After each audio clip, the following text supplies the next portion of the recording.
Hi guys and welcome to Mindset. Today we're talking to Noella Coursaris Musunka. Where do I start when I introduce Noella? She's an international model. She's a philanthropist. She's a proud African, a feminist maybe. We're gonna talk about the Malaika Foundation. She's created about 11 years ago, looking after young girls in the Democratic Republic of Congo. She's a very passionate woman, so we're gonna talk about her ambitions, the challenges she's faced, and basically what keeps her going. I hope you like the conversation. See you in a bit.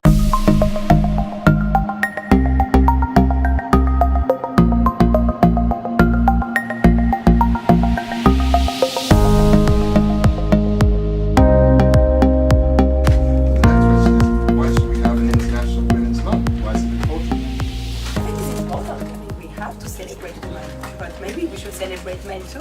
I'm a mother of a boy and a daughter, and I need to educate my kids equally. So I'm definitely a feminist. I'm all for girls' education, and we know in Africa there's a big gap, and even salaries for men and women are different. We don't have enough women in every kind of role in society in Africa and in the world. But it's very important. We celebrate women, we hear their voice, and we just work together. Noella, thank you very much for your time today. Thank you, Anna, for having me today. It's a pleasure to be with you. The first question I would have for you is, George Malaika Foundation and the Snow Malaika has been up for more than 10 years. How did it start? It's a long journey with a lot of success stories, but a lot of challenges too. You have to understand the amount of work of everyone in the team to make happen this, and working in a country where there's a lot of challenges. Economical challenges, political challenges, and a lot of emotions. To run programs like Malaika, it's very, very intense. And you really have to think where you're going to be focused. And where is your focus? You just need to stick on it. What was your first fundraising event like? To tell us the path of Malaika, the first year we maybe raised $8,000. The second year we maybe raised $40,000. And then we grow. But the success of fundraising is to be transparent, to really have a program that people really see it's existing. And as a leader, it's very important to understand that you have to say no. Talking about the girls, there's 280 of them now? Yes. Can you tell us about one story maybe that you find really inspiring? Few stories I will tell you. Miriam, we really strict on absence sheet because when the school is open they have the nutrition program. But when it's holiday, after the holiday they will come back very unhealthy. So we decided between holidays we will do a lot of activities. But Christmas we have to close the school for a few days. So the time the family called us of Miriam, and we went to see her, or the local staff went to see her in her house, and she died. She was 6 years old, and at this time my son was 6 years old. She has a high level of high level fever that brings to the malaria, and to have lost a first student for a illness that we could have helped, and because of the lack of access to quality hospital and health in the village and in a lot of places in Africa and in Congo. It was very, very tragic, and we decided on a memory we will set up a student health center at our school. We will inaugurate this year in her memory. We have Lauriane, that is an unbelievable story. She came to New York. She's probably one of the best students in the school. I was reading an article about a gentleman that at 3 years old was between death and life. At 8 years old, he couldn't really read. And he did Cambridge University, he did Harvard, teaching at Harvard University. And I read the story, and actually he's from Congo. So I reached to him, and I said to him, can you please help our school with new methodologies, new ideas, how we can strengthen our STEM program? And he was like, oh my God, I'm so busy, but this is my country, I have to do it. So now he spends between 5 and 8 hours a week Skyping the teachers, the staff, the students, and Lauriane, from all the exams and the things, she's one of the top students. And from Jonathan inside, he thinks that she has the potential to do an amazing university. Talking about this environment, Noella, I know you're mixed race, educated partially in the US as well. A lot of places, Belgium, London, Switzerland, New York, everywhere. What brings you back to Africa? I see that passion for Africa in you. Where is that fire coming? You know what? My dad died at 5 years old. My mom didn't have any resources to keep me, so she was in a very poor condition, so she decided to give me away. And I was the only child.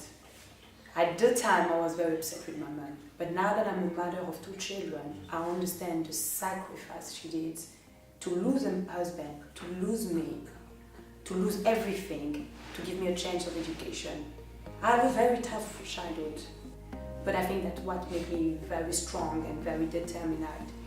And I didn't grow up with the love of Africa because nobody really teach me about Congo or Africa. But what the link was, it was that my mother was in Congo. And one day I want to give back to women a place in the society. Africans, we need to be united. Yes. Right now, there's no one single African woman president. We need to have more women in the society, economically, socially, politically, and women that have a voice. That's very key for the future, because I see in the community where we're in a small village, it's women are strong, women are the future.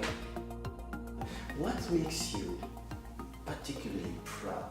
I'm very proud because 90% of the fund we're raising, between 90 and 91% of the fund we're raising go to the program. We have very, very low cost of running the foundation. We have passionate team. We have people that believe in the cause. And you know, it's a village where there's no water, no electricity. To access the school, the road is so bad. So you have to understand, to put the school like that, it was a huge challenge. To put the first stone was emotional, and then to see growing, and we put the school is eco-green, we have panels, solar. But it's not about the school. We're developing a village. That's the program that we've been putting in place. You can duplicate it anywhere in the world. So you have the school, you have the community center that we built with FIFA. We have more than 5,000 people a year going there. It's like a hub where people come to meet to learn reading, writing, maths, IT, a program for the women where they do sewing, and we use a lot of sport and football and soccer. Noella, when I see you, I'm amazed by your level of enthusiasm, energy, positive attitude towards that.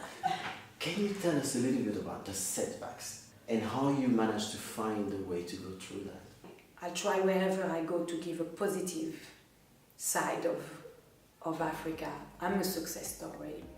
And when I go to a panel or a discussion, we are Africans, we are the solution for our continent. And we need to change this narrative. Last question, Noella. How difficult is it to be a female figure, a female leader in a patriarchal society like Africa? You know what? It's very funny the question you ask me, because wherever I go in the world, I don't look myself being black or white, or being a woman or being a man. I just look at myself being Noella. You just have to have this voice inside you and say, that's what we want to achieve, that's what I want to achieve, and just go for it. If you ask yourself too many questions, I'm a woman, and this and that, for me, I don't have time to think all of that. I'm just a person that likes to have results and actions. And go please have a look to malaika.org website, and I encourage everybody to come to see our school, to come to volunteer at the school, to sponsor our students, or sponsor the food program at the school. And for us, Malaika, it's a lot of people and a lot of ideas coming together, and we're always happy to hear what we can do better. Give 5? Well done. Thank you very much.